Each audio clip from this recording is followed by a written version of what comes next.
সেপ্টেম্বরের মধ্যে ৫ জেলায় শিশুদের জন্য বিশেষ সেবা চালু করা হবে বলে জানিয়েছেন প্রধানমন্ত্রী তারেক রহমান।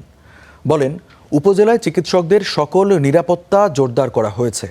ঢাকা মেডিকেল কলেজের ৮১তম প্রতিষ্ঠাবার্ষিকীর উদ্বোধনী অনুষ্ঠানে এসব বলেন সরকার প্রধান। আসে উঠছ ঢাকা মেডিকেল কলেজ। স্বাধীনতা সংগ্রাম, ভাষা আন্দোলন সহ সাক্ষী দেশের সব গণতান্ত্রিক আন্দোলনের সময়ের সাথে হয়ে উঠেছে নিম্ন মধ্যবিত্তের চিকিৎসার শেষ ঠিকানা। ঐতিহ্যবাহী প্রতিষ্ঠানটি ৮০ পেরিয়ে ৮১তে সকালে প্রতিষ্ঠাবার্ষিকীর অনুষ্ঠান উদ্বোধন করেন প্রধানমন্ত্রী তারেক রহমান। সঙ্গী ঢাকা মেডিকেল কলেজের প্রাক্তন শিক্ষার্থী ডাক্তার জুবাইদা রহমান কলেজ প্রাঙ্গণে করেন বৃক্ষরোপণ। মতবিনিময় সভায় প্রধানমন্ত্রীকে সমস্যা সংকটের নানা বিষয় তুলে ধরেন চিকিৎসকরা। এ সময় প্রধানমন্ত্রী সরকারের পরিকল্পনা তুলে ধরার পাশাপাশি চিকিৎসকদের শহরের পাশাপাশি গ্রামে সমান গুরুত্ব দিয়ে চিকিৎসা দেওয়ার অনুরোধ জানান।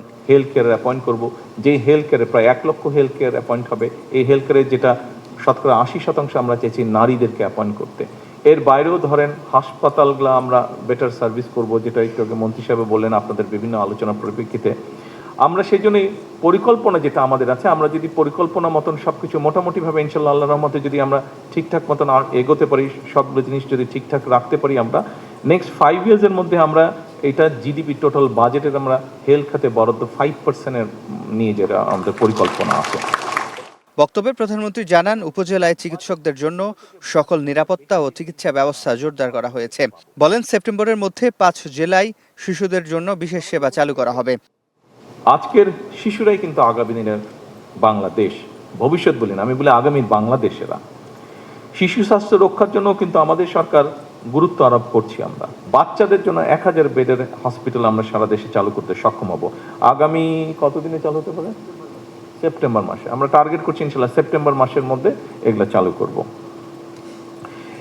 এটাতে যেটা হবে, স্পেশালাইজড কোনো চিকিৎসার জন্য এই বাচ্চা বা এই ফ্যামিলিগুলোকে ঢাকায় দৌড় দিতে হবে না। প্রধানমন্ত্রী চিকিৎসকদের প্রতি রোগীদের আস্থা ফিরিয়ে আনতে কাজ করার আহ্বানও জানান। চিকিৎসকদের উপরে সম্পূর্ণ আস্থা এবং বিশ্বাস রাখবে ইনশাল্লাহ ভবিষ্যতে। সিফাত শাহরিয়ার, স্টার নিউজ, ঢাকা।